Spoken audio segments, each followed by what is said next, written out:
सो मिसगाजी you rightly pointed out के पिछले आंसर के अंदर के अवान्स के अंदर एक there is a strong sense of hypocrisy in them.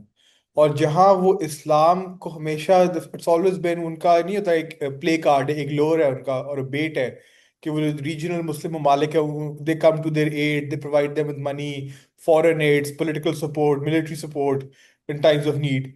तो they always play the mujahideen card. एक और जगह हिपोक्रेसी मुझे इनकी नजर आती है क्वाइट प्रोमिनेंटली, वो है देयर अलायंस विद इंडिया।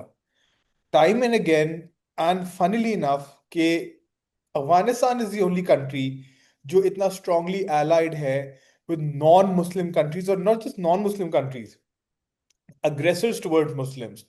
वही मुल्क इंडिया जो इसराइल का बेस्ट फ्रेंड एंड ally है, उसी मुल्क के साथ इतनी अच्छी रिलेशन अफगानिस्तान के अफगान तालिबान के साथ। How do you decode that? It's it's very very instruct very very interesting. जब यहाँ पे फॉल ऑफ काबुल हुआ और तालिबान की हुकूमत वहाँ पे आई, तो उस वक्त के आप इंडिया के न्यूज़पेपर उठा के देखें। It is so amazing, it's so interesting, rather hilarious कि उन्होंने इसको किस तरह से रिपोर्ट किया और किस तरह से उन्होंने एक पैनिक फैलाई कि जी यहाँ पे तो अब अफगान इधर तालिबान की हुकूमत आ गई और लिटरली वहाँ से एवरी सिंगल पर्सन वॉज वहाँ से निकाल लिया गया, रेस्क्यू किया गया, रेस्क्यू मिशन, और उस मिशन को एक नाम दिया गया, एक मिलिट्री ऑपरेशन का नाम दिया गया कि जी हम अपने यहाँ से तमाम लोगों को सेफ्टी में लेके जा रहे हैं। और वो बड़ा एक इन्होंने सीन क्रिएट किया, ड्रामा क्रिएट किया। और फिर इन सारी अपनी इनकी वहाँ पे एम्बेसीज वगैरह भी बंद हो गई, जो कुछ ये वहाँ पे लगा के बैठे हुए थे। और जो कुछ ये कर रहे थे वो तो आरएसएस जो कुछ वहाँ पे कर रहा था वो तो एक बड़ा एक इंटरेस्टिंग और एक अलग टॉपिक है, तो उसके ऊपर भी कभी बात करेंगे हम। लेकिन अभी सिर्फ चंद साल पहले जब यही तालिबान आए थे तो आप क्या कर रहे थे? आप उनके बारे में क्या बातें कर रहे थे? आप उनको किस तरह से टेररिज्म के साथ जोड़ रहे थे? आप उनको किस तरह से एक्सट्रीमिज्म के साथ जोड़ रहे थे? किस तरह से आपके अपने मुल्क के अंदर इन्हीं लोगों से लड़ने के लिए आरएसएस जो है वो ट्रेनिंग दे रही थी अपने लोगों को, और अपनी ट्रेनिंग वीडियोस में बाकायदा ये कह रही थी कि कल को इन लोगों ने हमारे ऊपर अटैक करना है, तो हम इसलिए ये ट्रेन कर रहे हैं हमारे लोगों को कि हम वो इनके साथ लड़ सके। और आज ये सारा जो है वो सिनेरियो ही चेंज हो गया इनका, विच इज़ वेरी इंटरेस्टिंग। आप ये बात ठीक कह रहे हैं कि जब इनको ज़रूरत होती है, ज़रूरत रही, तो इन्होंने सबको इस्तेमाल किया इस्लाम के नाम के ऊपर। और जब तालिबान की गवर्नमेंट आई तो आप बताएं कि इनके साथ लड़ने वालों में से इनके साथ लड़ने वालों में उज़्बेक भी शामिल थे, ताजिक भी शामिल थे, पाकिस्तानी मुसलमान भी शामिल थे, और सिर्फ पश्तून नहीं थे। आपको पता है कि कहाँ कहाँ से लोग इनके साथ ज़ाया हुए हैं जाके, यहाँ तक के वेरी वेरी इंटरेस्टिंगली कुछ अमेरिकन मुस्लिम्स तक, नौ मुस्लिम्स तक को धोखा हुआ और वो जाके इनके साथ शामिल हुए। आपने शायद उसकी स्टोरी पढ़ी होगी, क्या उस बेचारे के साथ हुआ। तो एक बहुत बड़ा धोखा था जो सारे आलम इस्लाम को दिया गया, और वो धोखा अभी तक जारी है। And it was very much well planned. मैं ये नहीं कहूँगी कि ये बस इत्तेफाकन हो गया और लोगों को समझ नहीं आई, no, it was all well planned. इनको किस तरह से अमेरिका के साथ लड़ना है इन्होंने, और किस तरह से सारे एक मुस्लिम उनको जाने भी देना है और फिर उनको उठाना भी है। और सो दे वर बेसिकली द मैग्नेट्स जो इन्होंने अपनी तरफ पुल किया, और फिर लोग आइडेंटिफाई हुए कि कौन कौन है जो किसी भी ऐसी सूरत हाल में काम आ सकते हैं, this and that. So that was वो एक पूरी एक अलग कहानी है। अब इन्होंने किया क्या है, वेरी इंटरेस्टिंग बात यह कि इनका दौरा दौरा हिंदुस्तान जो बड़ा इस वक्त दोनों तरफ से देखते हैं आप, बड़ी पुरजोश मोहब्बतों के इजहार हो रहे हैं दोनों तरफ। तो ये लोग वहाँ पे गए और इनका ख्याल था कि ये पाकिस्तान के लिए बड़ी तशवीशनाक बात है, और पाकिस्तान के लिए परेशान होने की बात है भी, क्योंकि हम पहले ही एक इंतहाई हॉस्टाइल हमसाये के साथ मौजूद हैं, और हमारा सारे का सारा नेबरहुड जो है वो कहीं से भी हमारे लिए आसानी की बात नहीं है। सारे सारे it it is very difficult for us to deal with all our corners. भी शुक्र है कि चले एक कश्मीर की तरफ से चीन हमारे साथ था, जिसकी तरफ से हमें कुछ सुकून मैसर है। अदरवाइज अफगानिस्तान शुरू से ही आपको पता है कि एक हॉस्टिलिटी थी, और एक इंडिया तो ओपनली हॉस्टाइल है जिसने पाकिस्तान को तस्लीम ही नहीं किया। और इन्होंने पहले तो ये कहा कि जी ये तो और चंद हफ्तों की बात है, पाकिस्तान तो ये तो वैसे ही खत्म हो जाना है। इंटरेस्टिंग बात यह देखें, इनके ये जो दौरा है हिंदुस्तान था, इंडिया था, तालिबान का, it was very much remarkable in terms of it was a policy statement, not just political policy statement. ये सिर्फ इनकी फॉरेन पॉलिसी की स्टेटमेंट नहीं थी कि अब हम इनके साथ जा रहे हैं। ये इनकी इनकी फॉरेन पॉलिसी को डिफाइन किया इसने, इनकी कल्चरल आइडेंटिटी को डिफाइन किया, इनकी रिलीजियस अलाइनमेंट को डिफाइन किया, और इनकी पूरी एक हिस्टोरिक आइडेंटिटी जो है ना, उसको इस दौरे ने डिफाइन किया है। How I am saying that, देखिए इस सब ने देखा ये, और ये इतनी अहम बात थी कि सब ने इसको नोट किया कि जब इनकी दिल्ली में मीर मुत्तकी की प्रेस कॉन्फ्रेंस हुई तो पीछे उन्होंने बामियान के मुजस्मे लगाए, मुजस्मे की तस्वीर लगाई। इन्हें तबाह किए थे, यस। सो देखें, और it is a very big policy statement India की तरफ से भी, कि हमने इनको उसी मुजस्मे के आगे बिठाया है ला के, जिनको इन्होंने तोड़ा था इस्लाम के नाम पे, हमने वही बुत इनके पीछे लगाया हुआ है आज। और इनकी तरफ से भी कि हमें अब इस पे कोई प्रॉब्लम नहीं है, मतलब कि वो वाले तालिबान डिफरेंट थे, या वो वाला हमारा जो पॉलिसी स्टेटमेंट था जिन्होंने बुद्धा के मुजस्मा को तोड़ दिया था और जिन्होंने वो सारी रूलिंग दी थी, वो कोई और लोग थे और हम कोई और लोग हैं। तो ये जाहिर है कि इन्होंने भी एग्री किया, उन्होंने भी कॉइन किया इस आइडिया को कि जी इनके पीछे ये लगाया जाए। झंडे नहीं लगाए, दोनों मुल्कों ने अपने झंडे नहीं लगाए। वहीं पे it was an important message कि आपने बामियान के मुजस्मे वहां पे लगाए। So it defined redefined everything, इनकी अपनी आइडेंटिटी को रीडिफाइन किया है इन्होंने, तालिबान ने, इस एक विजुअल मैसेज के थ्रू, और इंडिया ने भी। और सबसे इम्पोर्टेंट बात ये देखें कि वहीं पे बैठे हुए, वहीं पे ही इंडिया के दौरे में इनसे सवाल ये भी हुआ कि आप किस तरह से देखते हैं यहाँ पे मुसलमानों के साथ जो इतना बैड ट्रीटमेंट होता है, जो जुल्म होता है। तो उन्होंने साफ ही कहा जी ये तो इंडिया का इंटरनल मामला है। सो इसका आपने कहा क्या है, बेसिकली आपने ये कहा है कि हमारा भी अब इस्लाम वाला chapter close, that's it. Yes. हाँ, वो तब तक ही था जब तक हमें जरूरत थी इस्लाम की, अब इस्लाम वाला चैप्टर क्लोज हो गया। अब यहाँ पे जो मर्जी मुसलमानों के साथ हो रहा है वो हमारा प्रॉब्लम नहीं है, जब हमारे साथ हो रहा हो वो पूरी दुनिया के मुसलमानों का प्रॉब्लम है। जो कुछ इंडिया के मुसलमानों के साथ हो रहा है वो उनका इंटरनल प्रॉब्लम है। आई विश कि पाकिस्तान ने भी यही पॉलिसी पहले अपनाई होती, तो आज हालात बड़े डिफरेंट होते। अगरचे कि ये इस्लामिक एथोस के हिसाब से ये कोई पॉलिसी नहीं है जिसको हम कहें कि नहीं जी हमें इसको अपनाना चाहिए। अब क्योंकि आप भी जानते हैं, हम भी जानते हैं कि इस्लाम उम्मत को किस तरह से डिफाइन करता है। ठीक है, हमारी जियोग्राफिकल बाउंड्रीज वो हमारा घर है, लेकिन एक बहरहाल उम्मत मुस्लिमा भी हमारी एक बाउंड्री है। अब इन्होंने भी ये स्टेटमेंट दी, इंडिया ने भी ये कहा कि जी हमारी तो इनके साथ कल्चरल टाइज हैं। आप स्टेटमेंट देखें कि कल्चरल टाइज हैं, वही कल्चर जिसको इंडिया अभी तक एक वहशी और इनको प्रिमिटिव और पता नहीं क्या क्या कह के वो डिफाइन कर रहे थे। जब तालिबान आए उनके उस वक्त अखबार उठा के देख लें, हमें कुछ कहने की जरूरत ही नहीं है। अब उनको कह रहे हैं जी हमारी तो उनके साथ कल्चरल टाइज हैं। और अमीर मुत्तकी साहब क्या कह रहे हैं कि जी हमारी तो 5,000 सदियों की तारीख है मुश्तरका। This is a very big policy statement by Amir Muttaqi. 5,000 सालों में, इसका मतलब ये है कि आप उनके साथ बिल्कुल उनकी जो बुत परस्ती की के वक्त का सारी एक आइडेंटिटी, आप उनके साथ अपने आप को अलाइन कर रहे हैं कि जी हाँ हमारी तो शनाख्त एक ही है। इस्लाम को छोड़ दें, आप सेक्युलर टर्म्स पे चले गए। आपने कहा जी हमें कोई मसला नहीं है कि यहाँ पे वो तारीख आपकी आर्यों से शुरू होती है, आपकी तारीख में बुद्धा आते हैं, आपकी तारीख में जो कुछ भी आता है हम उसी के साथ अपने आप को आइडेंटिफाई करते हैं। Islamic identity is left behind, specially with the statement कि यहाँ पे जो कुछ मुसलमानों के साथ हो रहा है वो हमारा प्रॉब्लम नहीं है, वो उनका इंटरनल प्रॉब्लम है। उसी दौरान में आपके मोदी साहब कहीं और खड़े होकर ये स्टेटमेंट देते हैं कि इंडिया तो बुद्धा का मुल्क है। आप हिपोक्रेसी की इंतहा देखें कि मोदी कह रहा है कि ये तो हिंदुस्तान तो है ही बुद्धा का कंट्री है, और जितने भी, फिर इन्होंने ये बड़ी तेजी से नैरेटिव सारा चलाना शुरू किया सोशल मीडिया के ऊपर कि जितने भी हमारे जो देवी देवता हैं, हमारे जितने भी बुत हैं वो तो बुद्धिस्ट उनके साथ ही एग्जैक्टली वही हैं। So we are just the same. So this is where they want to bring them in कि जी आपका बुद्धा आपके पीछे खड़ा हुआ और हम भी बुद्धा का मुल्क है, so we are culturally one. And culturally one होना क्या है, कल्चरली वन होना इज अखंड भारत। अखंड भारत की पहली स्टेज, जैसे मैंने हमने पहले भी इस बात को डिस्कस किया था, अखंड भारत की पहली स्टेज है कल्चरल यूनिटी, कल्चरल वननेस। इस सारे मसले में सबसे बड़ा प्रॉब्लम पाकिस्तान है, क्योंकि पाकिस्तान ने इस कल्चरल वननेस के खिलाफ सबसे बड़ी स्टेटमेंट दी है सदियों में, एक दो कौमी नजरिया।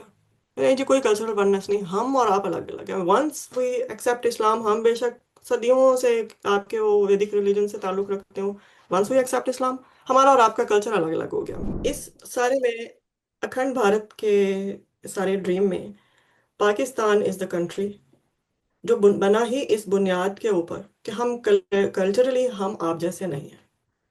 ठीक है, उनके अंदर से उनको दुख भी इस बात का ही है कि देखें हमारे अंदर से लोग थे, वही मुसलमान हुए। जो आपको पता है इनकी घर वापसी की भी तहरीक चलती है, वो यही कहती है ना कि भाई तुम तो हिंदू ही थे, तुम कहाँ से मुसलमान हो गए, चलो वापस हिंदुइज्म में आओ। तो वो इनका बेसिक कोर कॉन्सेप्ट ही ये है कि ये तो यहाँ से बगावत करके निकले हुए लोग हैं, और फिर इनकी इतनी हिम्मत है कि इन्होंने अपना अलग मुल्क बना लिया। और ना सिर्फ बना लिया बल्कि हम ये दावा हमने किया, ये दावा किया ओपनली कि ये तो चंद महीनों की बात है, दे विल फॉल बैक, वापस आके हम में गिरेंगे। और ये अभी तक खड़े हुए हैं, और इतने अब ना सिर्फ खड़े हुए हैं, ना सिर्फ मुल्क बनाया, बल्कि 70 साल से 80 साल से उसको चला रहे हैं, बल्कि इस काबिल भी हो गए हैं कि हम हमारी नाक तोड़ सकें। सो दिस इज अ वेरी, इनके लिए एक बड़ा ये एक रिमार्केबल बात है कि पाकिस्तान ने एक ऐसी मिसाल दे दी है बाकी दुनिया को भी कि look this is a very successful experiment. ठीक है, हम इस ब्राह्मण उसमें से निकल के हम खड़े भी हुए और हम चल भी रहे हैं। सो इससे मोटिवेशन मिलती है उन सबको जो अपने आप को हिंदू मत का हिस्सा नहीं समझते थे। बिकॉज देखिए, हिंदू मत इज, हिंदू मजहब एज अ मजहब एक बड़ी एक नई कॉन्स्ट्रक्ट है जो इनको बनाना पड़ा है। नहीं तो हिंदू कोई मजहब तो नहीं था, सच it's a cultural identity. Anything जो कि मुस्लिम नहीं है, या आप इस्लाम की मैं वो डेफिनेशन अगर कहूँ जो कुरान के हिसाब से है, क्योंकि कुरान ने तो जो हमारे से पहले जितने भी मज़ाहिब आए अल्लाह की तरफ से आए उनको भी इस्लाम, वो भी इस्लाम ही था। ठीक है, अब उसकी उन्होंने जो भी उसके अंदर चीज़ें बदल के वो उसकी असल शनाख्त में कायम नहीं रहा, असल अपनी उसके ऊपर कायम नहीं रहा जो उसकी असल शनाख्त थी, अपनी मैसेजेस थे, लेकिन था तो वो भी इस्लाम ही। तो basically other than that everything is Hinduism. No matter what god आप जो भी पूजा कर रहे हैं, आप जिसको भी मान रहे हैं, जो भी नहीं, वो सब कुछ इन्होंने हिंदुइज्म के अंदर डाल के तो उसका दायरा कर वसी कर दिया। ठीक तो है। अब तालिबान की 5,000 साल की, 5,000 साल की तारीख में इट डजेंट मैटर कि कौन क्या था, एज लॉन्ग एज वो मुसलमान नहीं था, क्रिश्चियन नहीं था, यहूदी नहीं था। इनके अपने कॉन्स्टिट्यूशन के मुताबिक भी वो तमाम हिंदू हैं। नो मैटर आप कौन है, आप बुद्धा हैं, आपकी तालीमात हिंदुइज्म से बिल्कुल, जो इनका कल्चर है उससे ऑपोजिट भी हैं।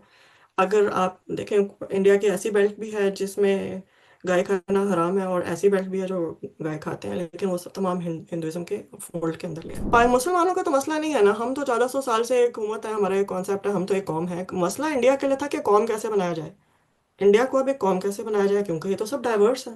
राजधानियां थी, और वहाँ पे आपको पता है कि अलग अलग सी वो स्टेट्स थी और सब कुछ, तो उनको एक यूनिफाई कैसे किया जाए, वो उनको कैसे आमादा किया जाए। अब कोई ताल्लुक नहीं है साउथ इंडिया का मेन जो मिडिल पार्ट है उसके साथ, कल्चरली भी कोई नहीं है, रिलीजियसली भी कोई नहीं है।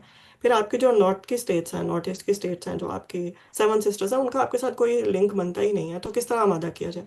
तो हिंदुइज्म को प्रमोट किया गया, वहां पे मजहब को प्रमोट किया गया, आपके आरएसएस को, आपके हिंदुत्व रिलीजियस आइडेंटिटी को बनाया गया और प्रमोट किया गया। उसके मुकाबले में हुआ ये कि यहाँ पे जब वॉर ऑन टेरर शुरू हुआ है, तो मैं हमेशा ये बात कहती हूँ कि India was one of the franchises war on terror का। India one was one of the biggest beneficiaries of war on terror. इन्होंने उस इस्लामोफोबिया का भी फायदा उठाया, और फिर जो वॉर ऑन टेरर यहाँ पे स्टार्ट हुई, be very clear about it, कि उसका मकसद सिर्फ ये नहीं था कि वो उसामा बिन लादेन को पकड़ने आए थे, वो एक पूरी कल्चरल वॉर थी, और उसमें पाकिस्तान हदफ था। और उसी के तहत पाकिस्तान के अंदर एक तरफ आप देखें कि एक ही वक्त में दुनिया में दो अलग अलग क्या चीज़ें चल रही हैं, कि इंडिया में सेकुलरिज्म को छोड़ के एक रिलीजन को के ऊपर फोकस किया जा रहा है, और सब लोगों को उसके ऊपर लाया जा रहा है। बड़ी ताकतवर तहरीक है हिंदुत्व की। उसके मुकाबले में उसी टाइम जोन में पाकिस्तान के अंदर हर मुमकिन फंडिंग हो रही है यहाँ पर लसानी शनाख्त को उभारने की।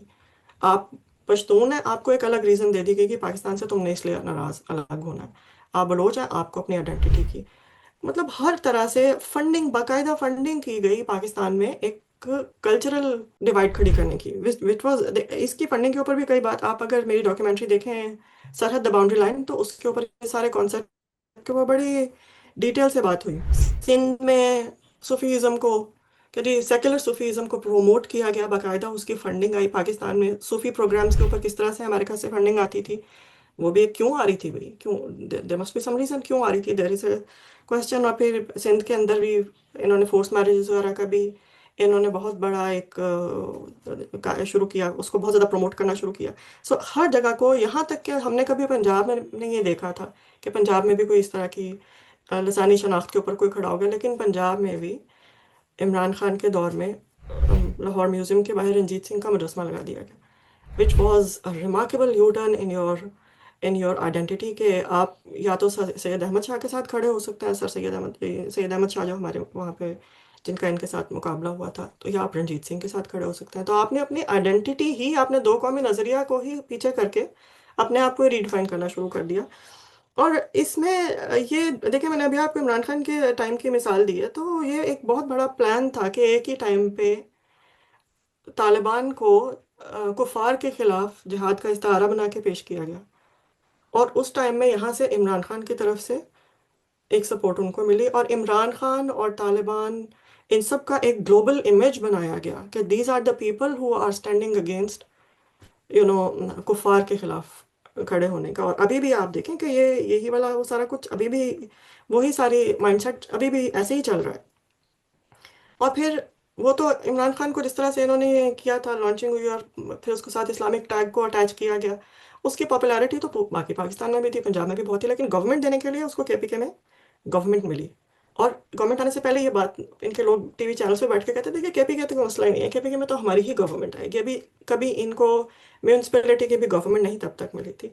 So this was all pre plan. जो कुछ भी हुआ वो एक आइडेंटिटी को जिस तरह से क्रश करने की कोशिश की गई, वो प्री प्लान था। और क्यों था वो? इसलिए कि पाकिस्तान का सीमेंट जो है, जिसके ऊपर पाकिस्तान खड़ा हुआ है, वो है ही दो कौमी नजरिया।